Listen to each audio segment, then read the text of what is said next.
امشب در 24 پاسخ خامنه‌ای به پیام غیر مستقیم نتانیاهو.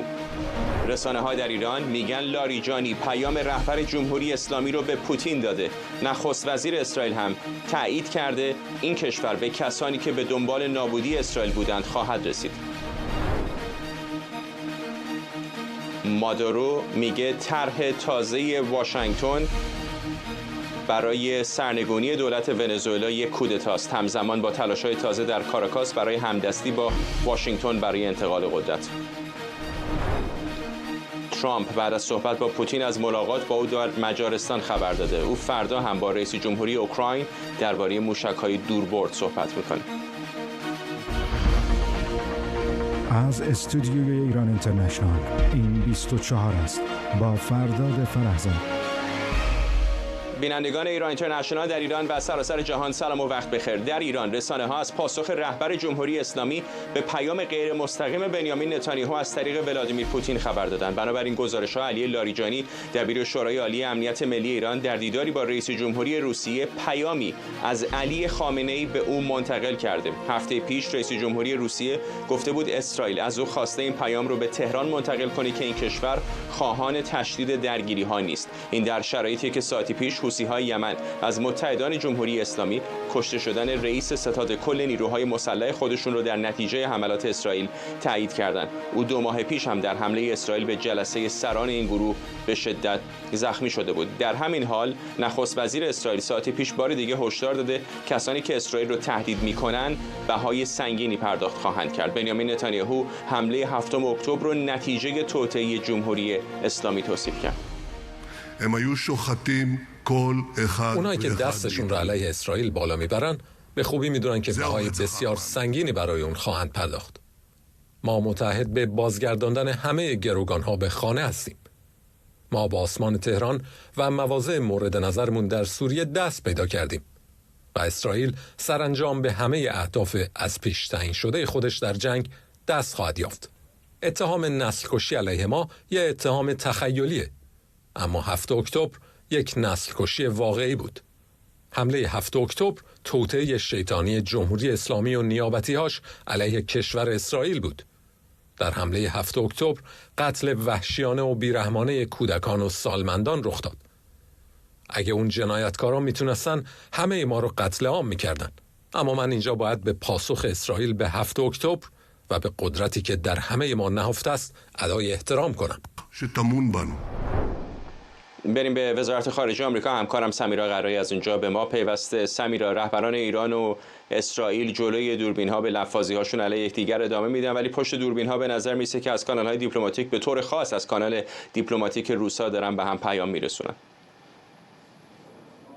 همینطوره. خبر مهمی هست. سفری که آقای لاریجانی انجام داده به روسیه حامل پیامی هست از علی خامنه‌ای و همه این تحولات داره بعد از اون داستان هفته گذشته اتفاق میفته. می‌دونیم روز 6 اکتبر آقای نتانیاهو و آقای پوتین با هم تلفنی صحبت کردند و بعدتر اون چکیده‌ای که از این تماس تلفنی آمد یک بخش کوچکیش راجع به بحث هسته‌ای بود و اینکه دو طرف به این باور رو تاکید کرده بودن برش که باید مسئله هسته جمهوری اسلامی از طریق یک راه حل دیپلماتیک حل بشه. 2 روز بعد خود آقای پوتین آمد گفتش که طرف اسرائیلی، دوست اسرائیلی ما داره به ما پیام میده که نمیخواد دوباره به جمهوری اسلامی و به ایران حمله بکنه، میخوان اوضاع رو همینطور که هست به یک سر و سامانی برسونند و در پی این نیستن که بخوان تنش‌ها رو افزایش بدند. و خب این خبر بزرگ شد. آقای عراقچی هم بعدتر آمد در تلویزیون جمهوری اسلامی گفت که بله تماس تلفنی بوده، بعد کاظم جلالی سفیر ما رو بردند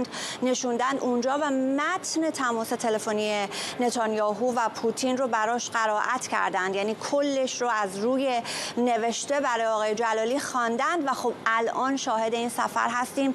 میبینیم که سریع داره اتفاق میفته، وسط تحولات مربوط به خاورمیانه داره اتفاق میفته. صحبتی که حالا آقای خامنه‌ای از طریق نوشته و به شکل مکتوب در اختیار علی لاریجانی گذاشته تا به او به پوتین بده. در همین روزی که آقای پوتین و آقای ترامپ هم با هم تلفنی صحبت کردند. البته تمرکز اون تماس تلفنی بسیار بر بحث روسیه اوکراین بوده. میدونیم آقای ترامپ در همون کنست که سخنرانی میکرد، جایی که داشت راجع به ایران صحبت میکرد و حل و فصل مسئله ایران، گفت حالا اون باید بمونه تا من اول اوکراین و روسیه رو تمام بکنم، جمع بکنم. میدونیم فردا آقای زلنسکی اینجا خواهد بود. تماس تلفنی خیلی روی اون محوریتش روی اون هست. اگر این سومین تماس تلفنی ترامپ و پوتین باشه، از قضا این اولین تماس تلفنی که درش هیچ اشاره به ایران نشده، حداقل بر اساس اون چیزی که خود آقای ترامپ آمده نوشته. در اولین تماس گفته بود آقای پوتین که من بدم نمیاد بیام میانجیگری بکنم. در تماس دوم همچین چیز رو دوباره پوتین گفته بود و ترامپ بهش گفته بود تو نمیخواد میانجیگری بین من و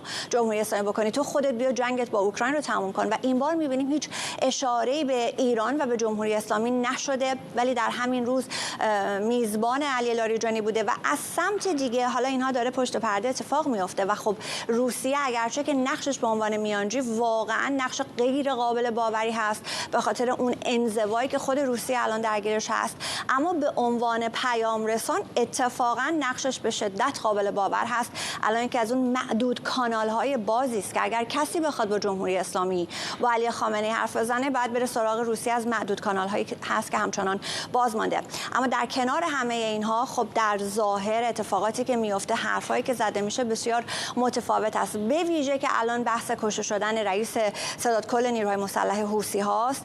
این فرد کشته شده، اسرائیلی ها دارن خبرمون رو میدن و در کنارش به شکل مداوم دارن میگن هر کسی که بخواد به ما آسیب بزنه، هر کسی که بخواد دنبال نابودی ما باشه رو دست اسرائیل بهش میرسه، هر جای باشه که پیداش میکنه که اون رو بخواد به سزای کار خودش برسونه. این صحبت هم بالا گرفته. کانال 14 رو داریم آمده یک گزارشی رو منتشر کرده راجع به اینکه اسرائیل باید ضربه نهایی رو بزنه. در 78 سال گذشته الان این بهترین موقعیتی هست که اسرائیل میتونه درش قرار بگیره، ولی این کافی نیست و برای اینکه این رو بتونه تثبیت بکنه بعد اون ضربه نهایی رو بزنه و بعد بره دنبال جمهوری اسلامی. الان این بحثا بسیار زیاده و در کنار همه اینها گزارش‌هایی هم وجود داره که چقدر اسرائیل و جمهوری اسلامی الان در وسط یمن و از طریق حوثی‌ها دارن با هم به شدت می‌جنگن. گزارشی رو یکی از اندیشکده‌ها منتشر کرده بود که چطور تمام توجه و چشم جمهوری اسلامی الان روی حوثی‌هاست، حتی اینکه صنایع کپتاگون سازی خودش رو از سوریه منتقل کرده به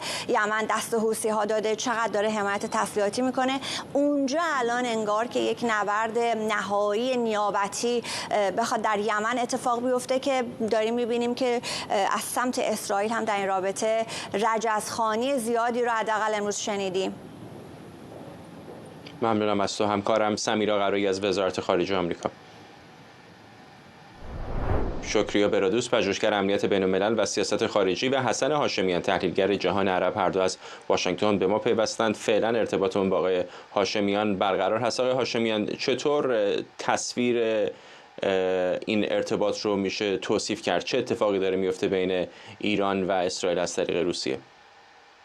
بدون شک آقای پوتین داره میانجیگری میکنه میان جمهوری اسلامی و اسرائیل و واضحه که اسرائیل هم شروطی گذاشته و تقدیم کرده به پوتین و پوتین این شروط را به جمهوری اسلامی منتقل کرده، شروطی که به نظر میرسه از نظر جمهوری اسلامی قابل بحث و مناقشه است. به همین خاطر آقای لاریجانی به مسکو رفته. ممکنه یکی از بنود این شروط این باشه که حوثی‌ها در واقع حملاتشون رو علیه اسرائیل به طور کامل متوقف کنن یا حتی نیابتی‌های دیگه هیچ گونه اقدامی علیه اسرائیل انجام ندن و ممکنه یکی دیگه از شروط این باشه که هر گونه اقدام تروریستی علیه یهودیان در سطح جهان در واقع به این شکل بهش نگاه میشه که از سوی جمهوری اسلامی صورت گرفته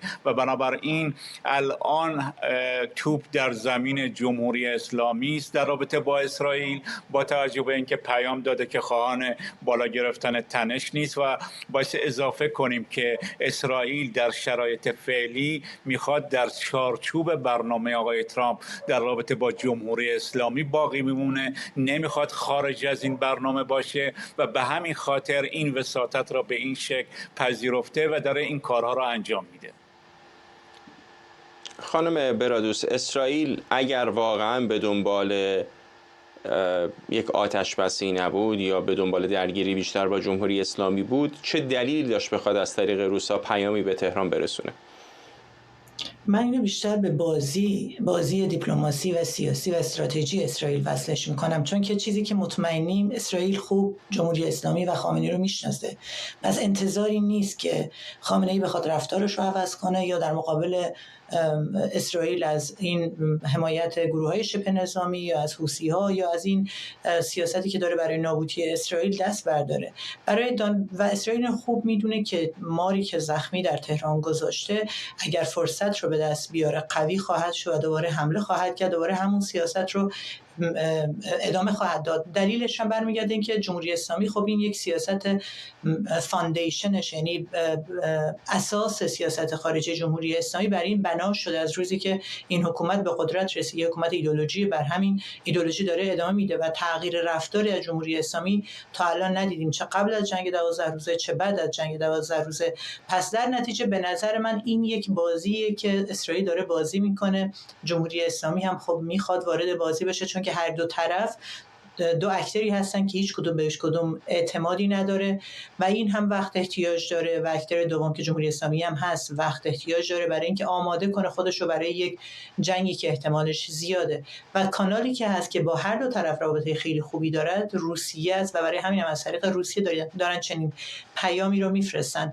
به نظر من اگر جمهوری اسلامی پیامی که خامنه‌ای فرستاده به روسیه بخواد به اسرائیل فرستاده بشه، حالا لحنش رو باید منتظر بود و دید، و اگر این پیام به اسرائیلیا برسه مطمئنا در مطبوعات بیشتر احتمالش زیاده که بشنویم که لحن خامنه‌ای چه بوده و اگر لحن نرمی باشه اینجا به نفع در مطبوعات اسرائیلیا به نفع خودشون استفاده خواهند کرد که بله جمهوری اسلامی داره عقب نشینی میکنه، و اگر لحن تندی باشه باز هم استفاده خواهند کرد که بله جمهوری اسلامی دوباره یک تهدید امنیتی و تهدید موجودیتی برای اسرائیل هست. برای همین هم است من این رو یک بازی کوتاه مدت برای هر دو بازیگر دارم میبینم که دارن با هم بازی میکنن که بدونن در چه موقعیتی چه مدت زمانی که هر کدوم بر حسب موقعیتی که الان دارن احتیاج دارن که وارد یک جنگ دیگه بشن.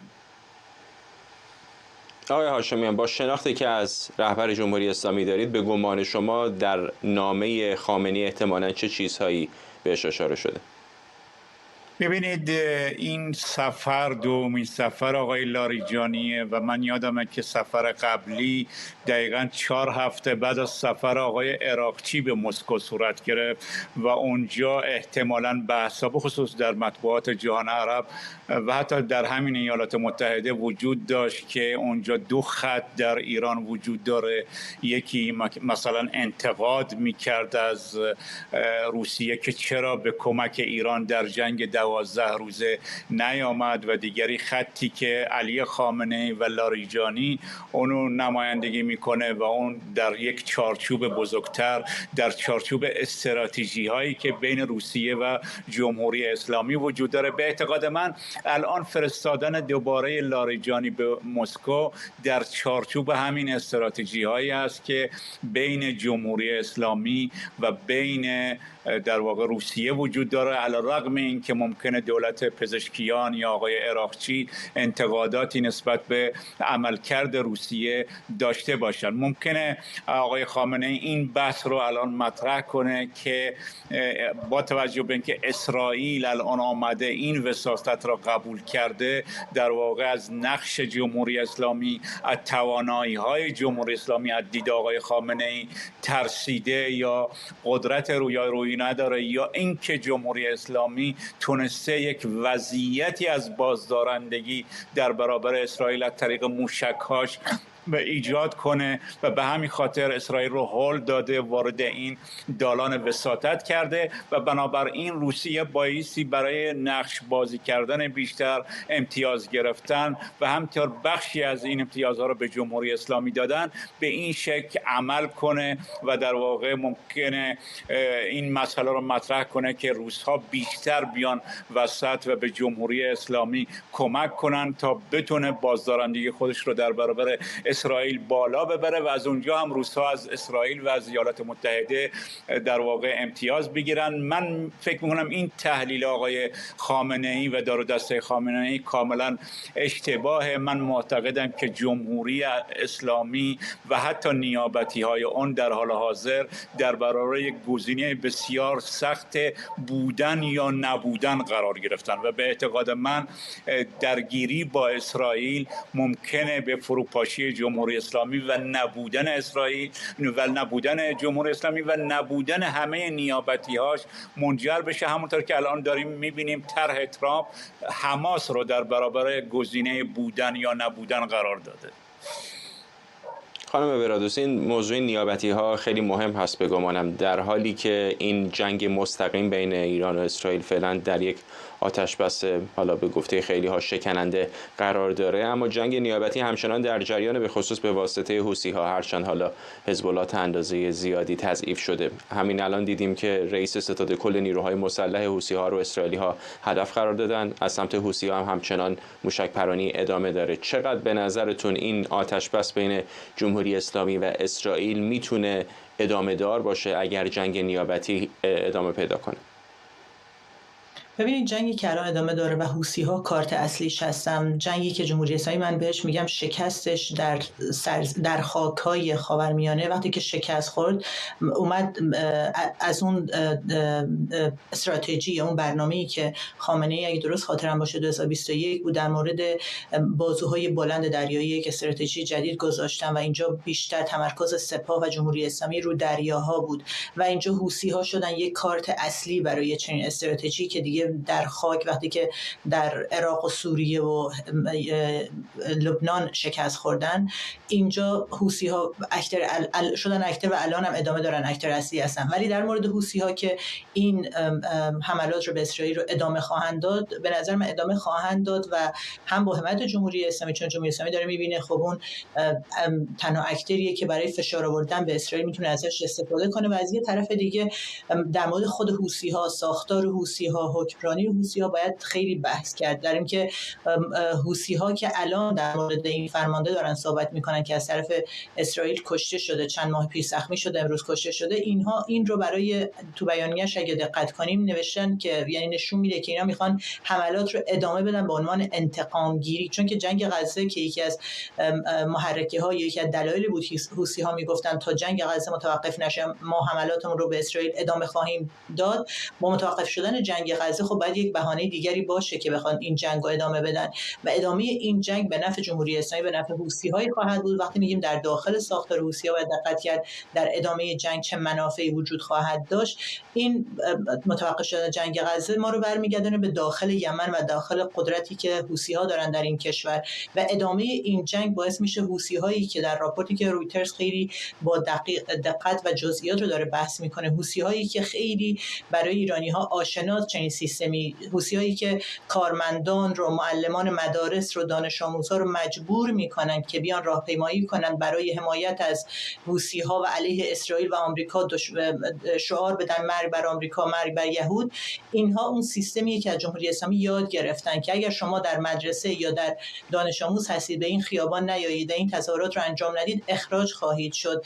یا اینکه در ساختار خود کلی حکمرانی حوثی‌ها دقت کنید بین مقام‌های نظامی و وزرایی که اسرائیل کشتن و مقام‌هایی که زیر کنترل مستقیم خود حوثی‌ها، گروه ملیشیایی هستن، یعنی آوردن حکومت رو جدا کردن، مثل سپاه پاسداران، مثل حکومت کردن که دقیقاً شما در نظر بگیرید حکومتی مثل پزشکیان در قدرت هست، شما وزیران رو اگه بکشید که وزیران رو اسرائیل کش، ولی تأثیری در بدنه و قدرت حوثی‌ها نخواهد داشت، چون که حوثی‌هایی که رهبریت ملیشیایی رو المالک حوثی داره و اون قدرت معنوی و دینی رو داره اونجا، اون هست که خودش رو مخفی کرده و درست مثل حسن نصرالله، مثل خامنه‌ای هم که به این گروه اضافه شده، دارن مخفیانه زندگی میکنن. و الان گروهی را که به عنوان فرمانده مسلح هم، کسی رو که جای این فرمانده نیروهای مسلح حوثی‌ها گذاشتن، کسی است که داماد حوثی‌هاست، یعنی میخوان یک رابطه‌ای که با حوثی‌ها دارن، عنوان خانواده حوثی‌ها، الحوثی‌ها دارن، نظر مذهبی اون کانکشن رو هم درست کنن. پس وقتی کلی داریم نگاه می‌کنیم، اون ساختاری که حوثی‌ها داره به نظر من یک میکسیه یا یک گوشه ای از ساختار حزب الله که از روز اولی که حزب الله اومد به کمک سپاه پاسداران در ساختار حزب الله، در ساختار حوثی‌ها ساختاری مثل حزب الله رو درست کرد و از یک طرفی ساختار حکومتی شبیه جمهوری اسلامیه. یعنی میشه در ساختاری که حوثیان در یمن دارن هم جمهوری اسلامی رو دید، هم حزب الله رو دید. با چنین ساختار پیچیده جنگیدن برای اسرائیل و آمریکا سخت بوده، چیزی که ما بارها هم گفتیم با حملات پی در پی نمیشه این گروه رو از بین برد و امروز هم نشون میدن که حوثی‌ها با وجود متوقف شدن جنگ غزه ادامه خواهند داد این جنگ و جمهوری اسلامی اون کمک‌هایی که میرسونه یا اون در نظر گرفتن حوثی‌ها برای یکی از مهره‌های اصلی خودشون در مبارزات منطقه، تنها راهی که میشه این گروه‌ها رو ضعیف کرد تا الان این بوده که رسیدن این تسلیحات رو به حوثی‌ها متوقف کرد که تا الان خب کشورهای منطقه با کمک آمریکا خوب رفتار کردن ولی نمیتونن فعلا متوقف کنن این گروه. برای همین هم از جمهوری اسلامی ادامه خواهد داد، از این گروه‌ها استفاده خواهد کرد که برای اینکه اسرائیل رو مشغول کنه به اون حملاتی که حوثی‌ها انجام میدن و فراموش نکنیم که اون حملاتی هم که انجام میده بعضی از این حملات به فرودگاه‌های اسرائیل رسیده و باعث شده خب زخمی شدن، ترسی که وجود داره و این ضرراتیه که به اسرائیل وارد میشه. برای همین هم از من در اولین قسمت بحثم در مورد فرصتی که دو تا اکتور اسرائیل و آمریکا منتظرش هستن صحبت کردم. این فرصت بر حسب اون مشکلات امنیتی دو تا کشور هست که دنبالش هستن. ممنونم از هر دوی شما. شکریا برادوس، پژوهشگر امنیت بین‌الملل و سیاست خارجی، و حسن هاشمیان، تحلیلگر جهان عرب، هر دو از واشنگتن دی سی. بر اساس بعضی گزارش‌ها شماری از مقامات فعلی کاراکاس به تازگی تلاش‌هاشون رو برای همکاری پنهانی با واشنگتن برای کنار زدن نیکولاس مادورو از قدرت آغاز کردند. در همین حال دیشب رئیس جمهوری آمریکا تایید کرد که به سازمان اطلاعات مرکزی آمریکا CIA مجوز داده در ونزوئلا عملیات مخفیانه انجام بده. دونالد ترامپ در پاسخ به سوال یک خبرنگار درباره علت این تصمیم گفته اونها هزاران زندانی و مقدار زیادی مواد مخدر رو به آمریکا فرستادن. خبرنگارمون اردوان روزبه از واشنگتن با ما. اردوان، چه بیشتر میدونیم در مورد این عملیات CIA در ونزوئلا؟ اجازه بده اول اشاره بکنم در ارتباط با آن چیزی که تاکنون اتفاق افتاد و هرالد میامی در گزارش اختصاصی بهش اشاره کرده. اونا در واقع دارن میگن که تلاش‌های مقامات فعلی در حال حاضر در دولت هستن، یعنی دو نفر، یعنی دلسی رودریگز و خورخ رودریگز، خواهر و برادری که یکی معاون رئیس جمهور و دیگری رئیس مجلس هستند، دست کم در 2 تاریخ که آخرین بار در سپتامبر بوده تلاش‌های تماسی رو مستمراً از طریق قطر داشتن که به دولت آمریکا پیشنهادی رو برای در واقع تغییر قدرت، انتقال قدرت به صورت نرم رو بدن. در دور اول پیشنهاد اونها این بوده که مادورو از قدرت خارج بشه اما در کشور باقی بمونه و هیچ نوع تعقیب قضایی قرار نگیره. در عمل تمام محصولات نفتی کاراکاس در اختیار آمریکا قرار داشته باشه و همچنین راه برای ریاست جمهوری دیگر مخالفین باز بشه که طرح اول بلا تکلیف مونده. در سپتامبر، یعنی تقریبا حدود 1 ماه قبل، باز هم این طرح از ناحیه دلس و رودریگز با شکل دیگری به طرف قطری مطرح شده با این عنوان که اجازه بدن مادورو به تبعید بشه به کشوری مثل ترکیه، قدرت‌های دیگری بیان سر کار و باز هم امکان انتقال محصولات نفتی ونزوئلا به خاک آمریکا وجود داشته باشه. در هر دو طرح قطری‌ها نقش خیلی مهمی بازی کردن. حالا تایید میکنن که اونها درست در زمانی که مادورو در نقطه مقابل قرار داره در برابر ایالات متحده آمریکا، اونها در انتظار تغییر قدرت بودن. اما مارکو روبیو با این طرح موافقت نکرده. اون باورش بر این بوده که اونها مجموعه از کارتل‌های بزرگ نفتی، قاچاق و چیزهای از این دست رو در دست دارن و در عمل چیزی در ماجرا عوض نخواهد شد و فقط شکل دولت عوض میشه. اما حملات آمریکا تاکنون ادامه داشته و با حالا 27 نفر جو این حملات کشته شدن. آقای ترامپ روز گذشته اعلام کرده که حالا CIA هم وارد این بازی خواهد شد. در همین مورد صحبت‌های آقای ترامپ رو گوش بکنیم. نمیتونم در این مورد صحبت کنم، اما من این مجوز رو به 2 دلیل صادر کردم. یکی اینکه اونها زنداناشون رو به ایالات متحده خالی کردن. خیلی از کشورها، نه فقط ونزوئلا، گرچه این کشور بدترین مورد بوده، اونها این کارو کردن. هزار زندانی و بیمار روانی رو به آمریکا فرستادن.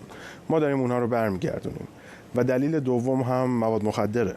مواد مخدر زیادی از ونزوئلا وارد میشه، مخصوصا از طریق دریا، ولی ما اونها رو هم متوقف خواهیم کرد.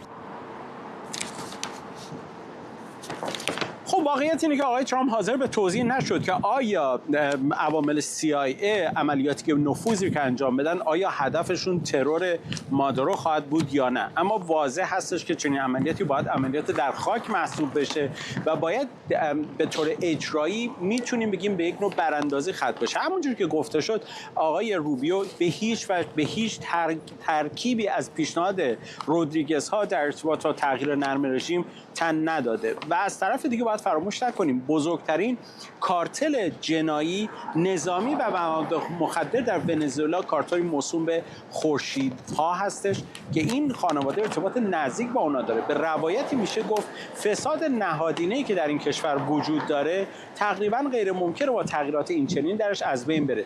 نکته دیگری این است که در هر طرحی که تاکنون داره پیشنهاد میشه رهبر اپوزیسیون که برنده جایزه صلح هم شده بود ماچادو به هیچ وجه نقشی بازی نمیکنه و این نشون میده که به طور مشخص این گروه ها باقی مونده. حالا با توجه به عملیات دریایی ایالات متحده آمریکا بیش از 4500 نیروی تفنگدار دریایی آمریکا در حال حاضر در نزدیکی ساحل‌های ونزوئلا قرار دارند. هواپیماهای F-35 در منطقه هستند و عملیاتی که در حال حاضر تاکنون انجام شده با هدف از بین بردن محموله‌های مواد مخدر میتونه در اصل عرصه رو برای ونزوئلای تنگ بکنه که به هر حال چین، روسیه و ایران نقش بسزایی در روابط بین اینها وجود داشته که هدف به نظر میاد از بین بردن دسترسی اونها بیشتر از هر چیزی باشه تا خود مادورو.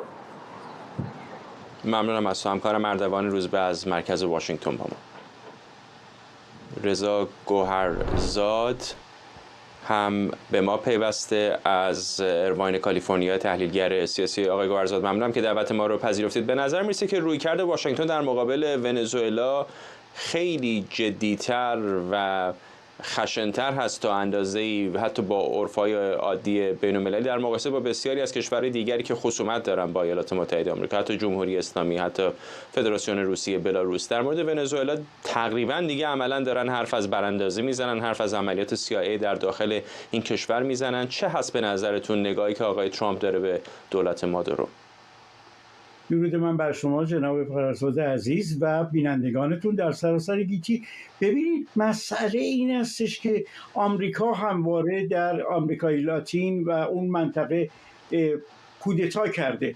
41 بار تونسته با کودتا و دخالت در امور این کشورها یا حمایت بکنه از تغییر رژیم و یا خودش دست به این کار بزنه. اینجاست که باید بید که موضوعی که آقای ترامپ علاقه داره باش درگیر هست و نگاه میکنه چگونه است. آیا میخواد به کل حکومت مادورو و یارانش رو کنار بزنه و یا حکومت جدیدی بیاد به کار بگیره؟ من در هفته گذشته در یک مسئله گفتم که به نظر میاد اگر آقای الجولانی رو که یک تروریست بوده و براش 10 میلیون دلار جایزه تعیین شده میشه تغییرش داد، با ریش و کراوات اصلاح شده و آورد و رئیس کشور کرد و در آمریکا ازش استقبال کرد تو مجلس و این سونسو، چرا نتوانند خانم ماچادو و آقای کوایدو و دیگران رو با این حرکت پیش ببرن؟ نکته‌ای که در این میان وجود داره این استش که آمریکا همانند سوریه در درون ونزوئلا اون شرایط رو نمیبینه که بخواد یکی رو به قدرت برسونه، در حالی که میتونه ترکیبی از اینها رو به قدرت برسونه. وقتی خانم ماچادو با زیرکی جایزه صلح نوبلش رو به آقای ترامپ میده و آقای ترامپ هم میگه من از ایشون متشکرم، ایشون به جای من جایزه رو گرفته، باید منتظر همچین حرکت‌هایی شد. و در ضمن اینم اشاره کنم که وقتی که وزارت دفاع آمریکا به وزارت جنگ تبدیل میشه، من فکر میکنم که همون گونه که آقای روزبه اشاره کرد، مارکو روبیو دیگه به عنوان وزیر خارجه نقشی که میخواد برای آینده لاتین تبارها بازی کنه چندان مؤثر نخواهد بود، برای اینکه آقای ترامپ نقش خودش و حرکت خودش رو به CIA منتقل میکنه.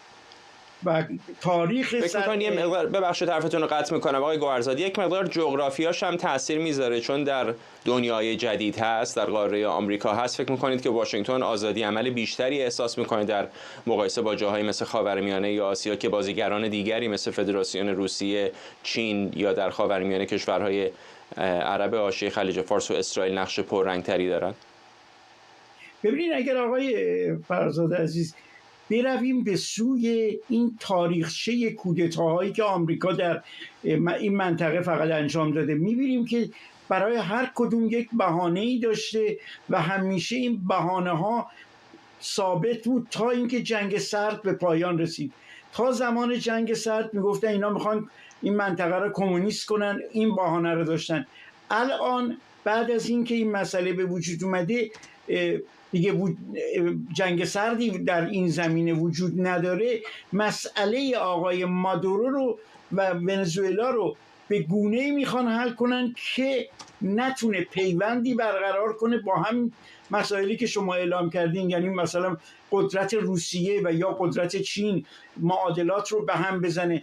ولی وقتی نگاه میکنیم میبینیم که در درون ونزوئلا این گروه هایی که هستن از خانم ماچادو گرفته و اون کاری که در دوره نخست ریاست جمهوری آقای ترامپ آقای خوان گوایدو کرد، اینها اگر به هم به نوعی پیوند بخورن پیشگیری خواهد کرد از اون که معاون ایشون و خواهرش بتونن قدرت رو به دست بگیرن. یعنی این تغییر نرم هم اکنون در ونزوئلا مطرح نیست، حتی به قیمت هر مشکلی که هستش. آقای ترامپ بهانه‌های گوناگون داره و این بهانه‌ها رو میتونه اجرایی کنه. ولی درست شما اشاره کردیم مسئله خاورمیانه بازیگران دیگری داره، منافع دیگری وجود داره که اون منافع باید حفظ بشه. یعنی منفعت روسیه و چین و عربستان در منطقه به منافع ایران گره خورده. در خاورمیانه ما مشکل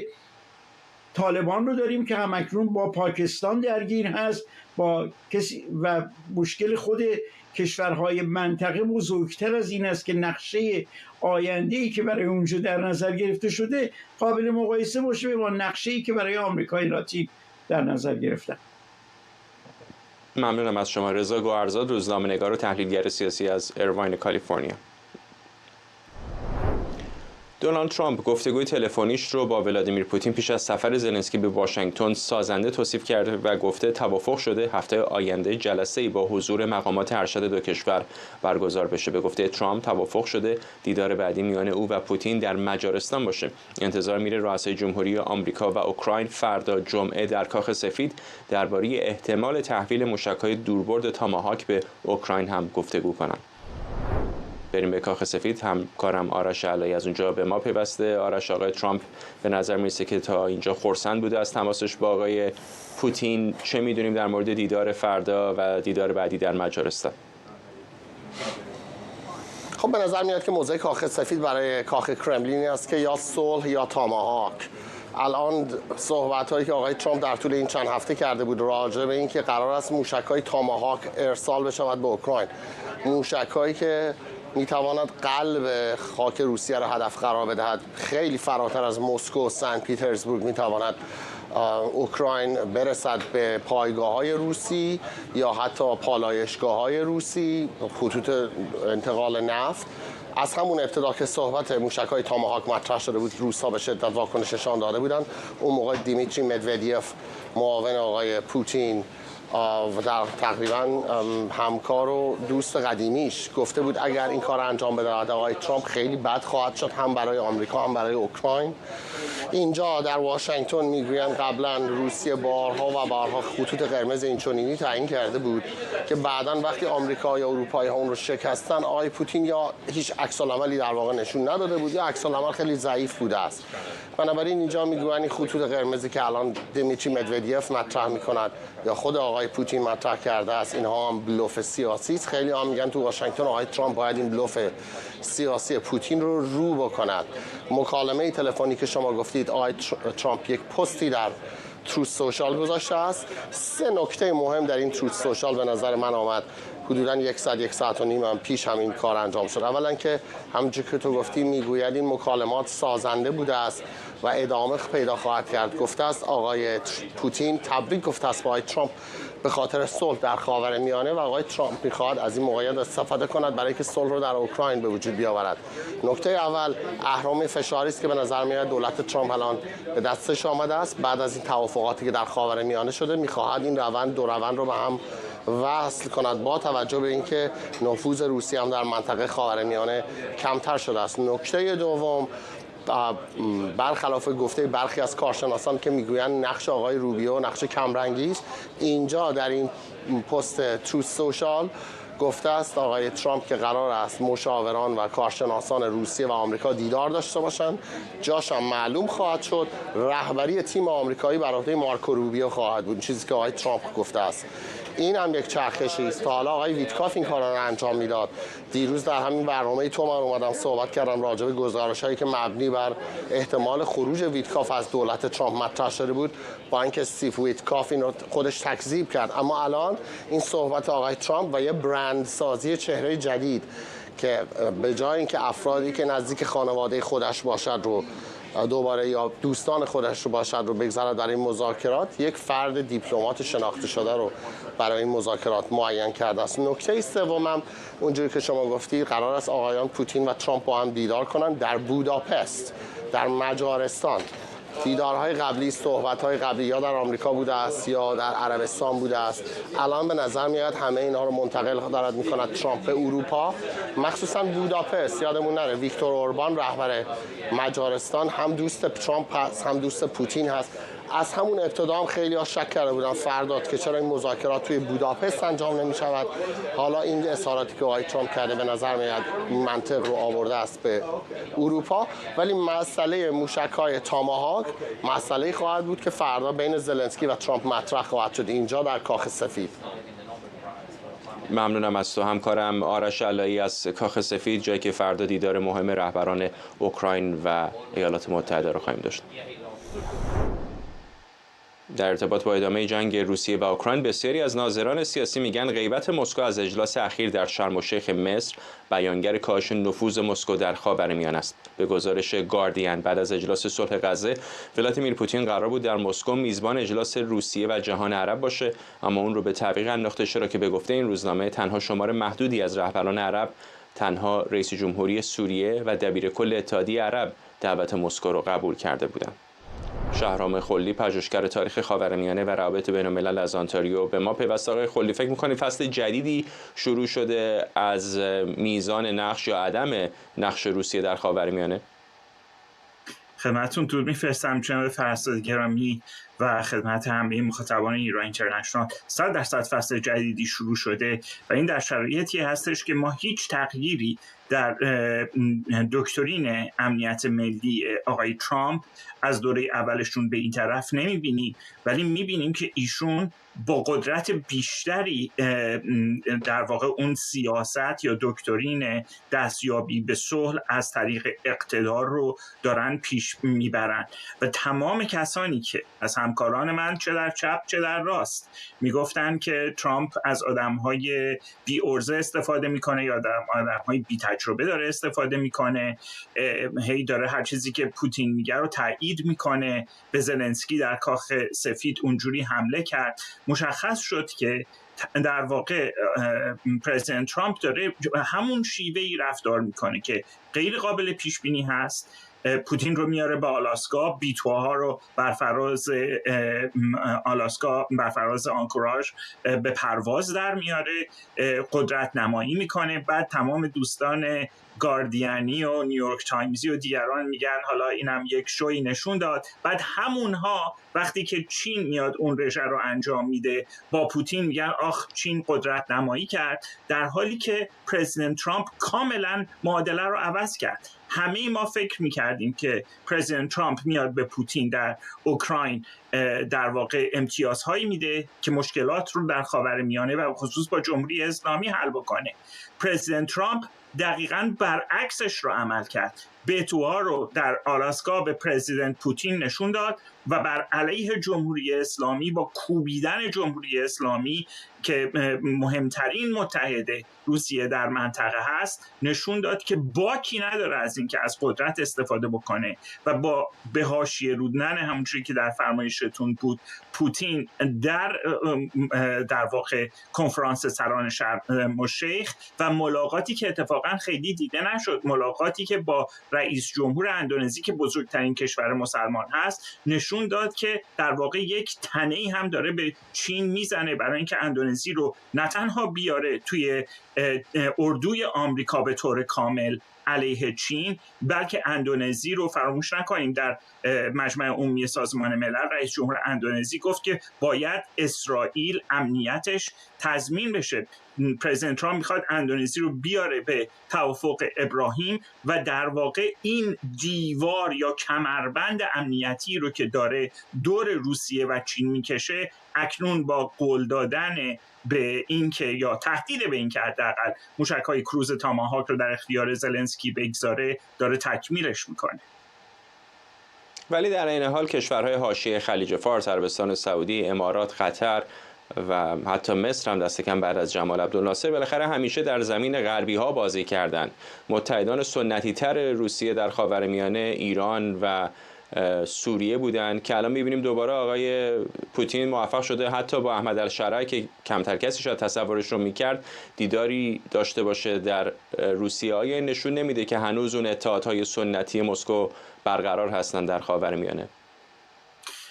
به نوعی داره روسیه تلاش میکنه در واقع که این کار رو بکنه. نباید فراموش کرد که احمد الشرع میدونه که پرزیدنت ترامپ یا آدم ترانزکشناله یا آدم اهل داد و ستده، بنابراین خود شرع هم با اون دیدگاه فنیقی در واقع سوریه ای لبنانی داره وارد میشه که به ترامپ بگه که ببین ما هم خیلی موقعیتمون بد نیست، میتونیم از روسیه هم یک امتیازاتی بگیریم اگر شما بخواید ما رو تحت فشار قرار بدید. ولی این نکته رو هم شاید باید یادآور بشیم و من میدونم حضرت عالی به خاطر تسلطی که به مسائل امارات و مانند اون دارین این رو میدونین. ایالات متحده آمریکا کمی نگران بود از اینکه مثلا عربستان سعودی یا هند اینها دارن وارد در واقع بریکس میشن، میخوان دنبال یک واحد پول آلترناتیو برن به جای دلار. پرزیدنت ترامپ تهدید کرد که در واقع از نظر تجاری خدمت همه اونهایی که بخوان دلار رو تضعیف بکنن میرسه و من فکر میکنم این شمشیر داموکلسی که از طریق قدرت نظامی و قدرت تجاری پرزیدنت ترامپ بر سر همه اینها قرار داده روسیه رو در موضع انفعالی قرار داده. در گزارش جناب علایی بود روزها بارها و بارها گفتن ما میایم از موشک‌های تاکتیکی استفاده میکنیم اگر شما چنان بکنید. پرزیدنت بایدن واقعا عکس‌العملی نشون نداد و فلج شد در برابر روسیه. الان پرزیدنت ترامپ نه تنها داره هول میده پرزیدنت پوتین رو به سمتی که باید انتخاب بکنه که در چه موقعیتی خودش رو قرار میده، بلکه داره متحدان روسیه از چین تا خاورمیانه رو دقیقاً در همون مخمسه قرار میده که باید بهش گفت بازی چکن یا بازی روکمکانی. اگر اونها میخوان با سرعت 100 کیلومتر در ساعت با اتومبیلشون به سمت ایالات متحده آمریکا بیان، ایالات متحده آمریکا ترسی از این نداره که با 1000 کیلومتر در ساعت به سمت اتومبیل اونها بره و باشون تصادف بکنه و به نظر میرسه که اینها اونها هستند که یعنی روسیه و متحدانش در خاورمیانه هستند که دارن در دقیقه 90 به سمت چپ یا راست میپیچن از ترس اینکه قدرت عظیم اقتصادی، تجاری و نظامی آمریکا شرایط به شدت وخیمی رو براشون به دنبال بیاره. خیلی خیلی ممنونم از شما. شهرام خلدی، پژوهشگر تاریخ خاورمیانه و روابط بین الملل از آنتاریو در کانادا با ما. و ممنونم از شما که بیننده برنامه 24 امشب بودید. همونطور که در بخش پیشینم بهتون گفتم فردا قرار هستش که ولادیمیر زلنسکی با همتای آمریکایش دونالد ترامپ در کاخ سفید دیدار بکنه. دیداری مهم و حیاتی هست، به خصوص در آستانه دیدار رؤسای جمهوری آمریکا و فدراسیون روسیه که گفته شده قرار هست در بوداپست مجارستان برگزار بشه. ممنونم از همراهیتون. این برنامه رو کمی دیرتر میتونید در یوتیوب ایران اینترنشنال دوباره ببینید.